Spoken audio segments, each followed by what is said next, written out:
Hola amigos y amigas de Contagia Radio, un gusto saludarlos. Hoy día voy a compartir la reflexión con ustedes y quiero que busquen, por mientras, en Apocalipsis 7:17. Y mientras lo buscan, aprovecho a presentarme. Mi nombre es Alejandro Álvarez, miembro de la Iglesia Presbiteriana de Chile, Cristo el Salvador de Temuco. Estudio terapia ocupacional, voy en quinto año, en mis prácticas actualmente, realizándolas en Valdivia. Soy de Purranque, ya estarán haciendo los cálculos, Purranque, Valdivia, Temuco. Sí, estoy bien dispersado a lo largo de Chile. Pero eso, sí que ahora vamos a centrarnos en la palabra y en la reflexión que les traigo el día de hoy. Vamos a hablar sobre ese famoso texto que habla sobre que Dios enjugará toda lágrima o Dios limpiará toda lágrima. Y más que nada este texto es como una aproximación también a una espiritualidad en medio de la tristeza. O sea, esta reflexión, perdón.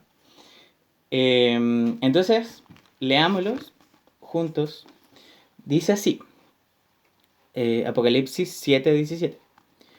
Porque el Cordero que está en el trono los pastoreará y los guiará a fuentes de agua viva, y Dios les enjugará toda lágrima de sus ojos.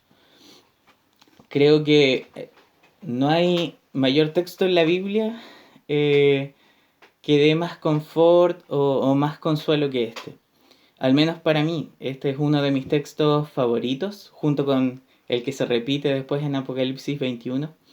De hecho, es un texto que se repite mucho en la escritura. Está en Isaías, está en Salmos e implícitamente también en otros lugares.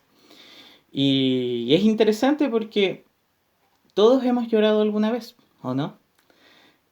Algunos probablemente con más frecuencia que otros. Yo soy de esa otra frecuencia.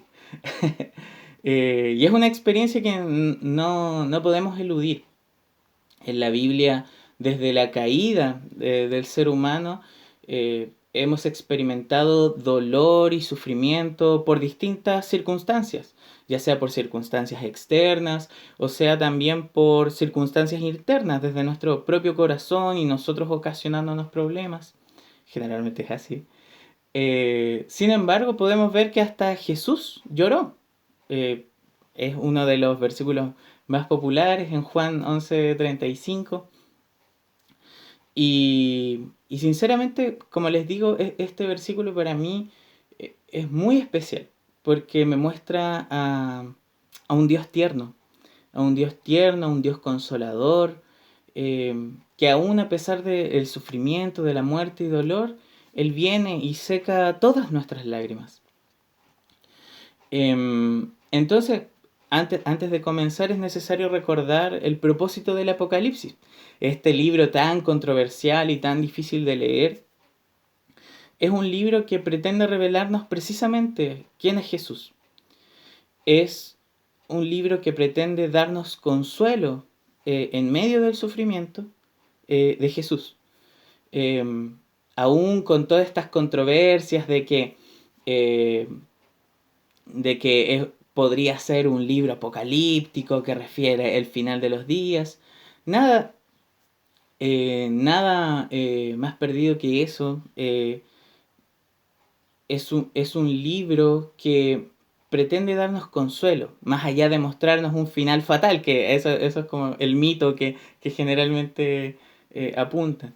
Nos pretende dar consuelo, consuelo al pueblo de Dios y a todos aquellos que creen en Jesucristo. Entonces, primero nos viene a quitar un velo, porque eso significa apocalipsis, revelación o develación, y nos viene a dar un testimonio confiable de quién es Jesucristo, y nos viene a bendecir, porque al inicio del libro dice como dichosos los que... Lo voy a leer mejor. Dichoso el que lee y dichosos los que escuchan estas palabras. Entonces, es impresionante que Dios también nos quiere bendecir con estas pequeñas secciones, con estas palabras revelándonos a Jesucristo. Entonces, primero, quiero que nos centremos aquí en este texto, en este breve texto, que por un lado nos revela un lenguaje simbólico, porque si lo miran bien, por ejemplo, es hasta irónico, un cordero que pastorea. Eh, entonces, hay un lenguaje simbólico detrás. Y como les dije, nos pretende revelar quién es Jesucristo. Y por un lado, nos revela a este cordero que de por sí uno, a las personas que ya conocen la Biblia y aquellos que no la conocen, los invito a quizás que lean Isaías 53, en donde les va a comentar quién es este cordero, y es una profecía que revela o apunta a Jesús. Y en Isaías van a mencionar que es como un cordero que fue llevado al matadero. Y ese es nuestro Jesús. Es este Jesús que vino a salvar a los perdidos, que vino a redimir todo el cosmos. Entonces, y en Él está la redención de todas las cosas. En Él es unido su pueblo. En Él nosotros somos amados y aceptados. Ya no somos enemigos, sino que ahora somos amigos de Él. Entonces, partiendo por la primera palabra, que es un cordero, después podemos ver que está en el trono.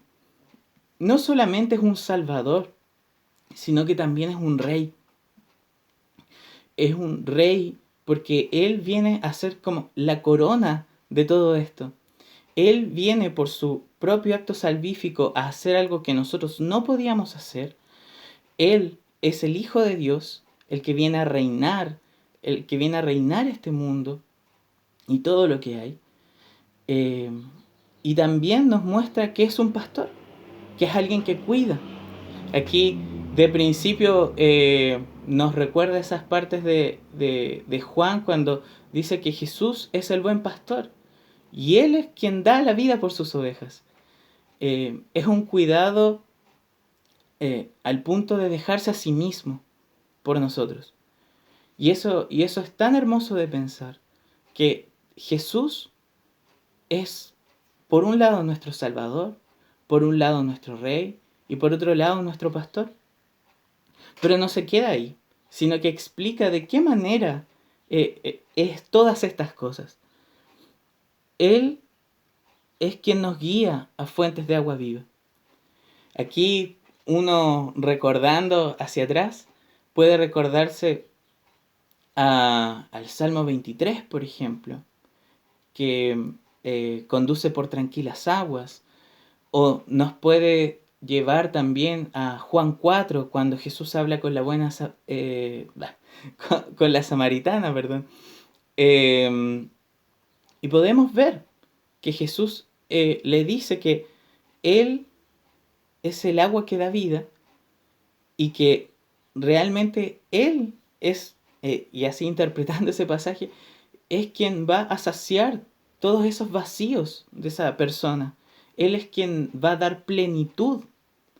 Y hoy en día es lo que debemos recordar también. Es que Dios es quien nos da plenitud a nosotros. Es quien nos completa. Por otro lado, y ya finalizando, el texto dice que Dios les enjugará toda lágrima de sus ojos.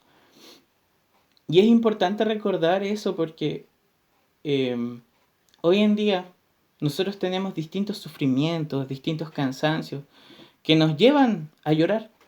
Por ejemplo, tenemos estos cansancios físicos en donde, no sé si tú lo has experimentado, yo, por ejemplo, por temas de estudio, práctica, el estrés, me ha llegado a doler la espalda o las piernas, eh, a un punto de que de verdad en ocasiones me ha hecho llorar el dolor. Por otro lado, también está el emocional, que a todos yo creo que llega un punto en donde por distintas circunstancias nosotros hemos tenido que llorar, ya sea por la muerte de un familiar, por el término de una amistad o porque simplemente estás cansado. Hay situaciones que te llevan a eso. También este tema social que en la cuarentena lo vimos mucho, el hecho de que personas que eran nuestros amigos, personas que estaban muy cercanas a nosotros o que decían serlo, se alejaban, ya sea sus distintas cosas, sus distintas actividades. Entonces, todas esas situaciones nos llevaron a llorar en algún momento, ya sea en la cuarentena o antes de, o post inclusive, cuando todo esto pase, seguiremos llorando por distintas circunstancias. Y es necesario recordar esto, que Jesús algún día va a secar todas, pero todas nuestras lágrimas.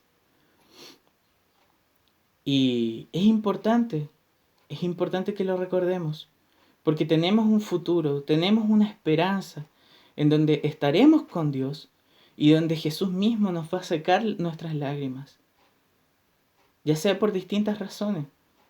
Entonces, este texto busca animarnos en medio de la tristeza, busca animar a un pueblo para quien fue dirigida esta carta, esta Apocalipsis, este libro. Busca animarlos en medio de las persecuciones, porque obviamente mientras te están persiguiendo vas a llorar. Y vas a llorar porque te estaban matando la familia, porque tus hermanos ya no los podías ver. Y aún así, el Señor es tan bueno que nos promete que nos va a secar nuestras lágrimas allá en el futuro. Pero te estarás preguntando, ¿y de qué manera me sirve eso hoy día a mí? Quiero llevarte a que a 2 Corintios capítulo 1, en donde él dice, donde Pablo dice en el versículo 3 y el 4, 2 Corintios capítulo 1, versículos 3 y 4, dice: Alabado sea el Dios y Padre de nuestro Señor Jesucristo, Padre misericordioso y Dios de toda consolación, quien nos consuela en todas nuestras tribulaciones, para que, con el mismo consuelo que de Dios hemos recibido, también nosotros podamos consolar a todos los que sufren. Corinto, también estaba pasando lo mismo. Esa iglesia estaba viviendo una situación de persecución. Pero lo que Pablo les anima a recordar hoy, y también yo les animo a recordar, es que tenemos un Dios de toda consolación. Que es de hoy, Dios ya nos está consolando. Y Dios quiere ser aquel que nos llene, aquel que nos cuide, aquel que nos salve, aquel que nos perdone, quien nos ame. Entonces, por otro lado, tenemos que entender que todos estos sufrimientos, todas estas lágrimas, tienen un propósito también. Por un lado, y si lo pueden seguir, lean todo el texto del 3 al 11, que ahí se nos habla de que también todos estos sufrimientos nos ayudan a confiar más en Dios que en nosotros mismos, que nos lleva a un tal punto de presión que es para que confiemos más en Dios que en nosotros mismos. Y pucha que es necesario en medio de los sufrimientos, de nuestros llantos, recordarnos eso, confiar más en Dios. Y por otro lado, también, que este sufrimiento ayude a otros. Que después de saber que pudimos confiar en Dios, que Dios es quien nos seca nuestras lágrimas, que nos entrega consolación, podamos ayudar a nuestros hermanos, a aquellos que no conocen a Dios, a conocer a Dios, a este Dios de consolación. De hecho, en 2 Corintios, el versículo 11 dice: mientras tanto ustedes nos ayudan orando por nosotros. También yo los invito a que si quizás en este momento no estás llorando, no estás viviendo una situación de sufrimiento, ora por tu hermano, ora por tu hermana, que puede llegar a la iglesia ahora que están en los cultos presenciales, estar bien, parecer bien, pero por dentro puede llevar una carga muy difícil, una tristeza interna. Entonces te animo a conversar con ellos, a orar por ellos y recordarles estos textos en donde podemos ver que Dios es un Dios de toda consolación y que hoy nos consuela y nos consuela para consolar a otros y que también, no solo hoy, sino cuando estemos con Él, secará todas nuestras lágrimas. Un saludo, hermanos, y espero que esto pueda ser de bendición para ustedes. Un abrazo.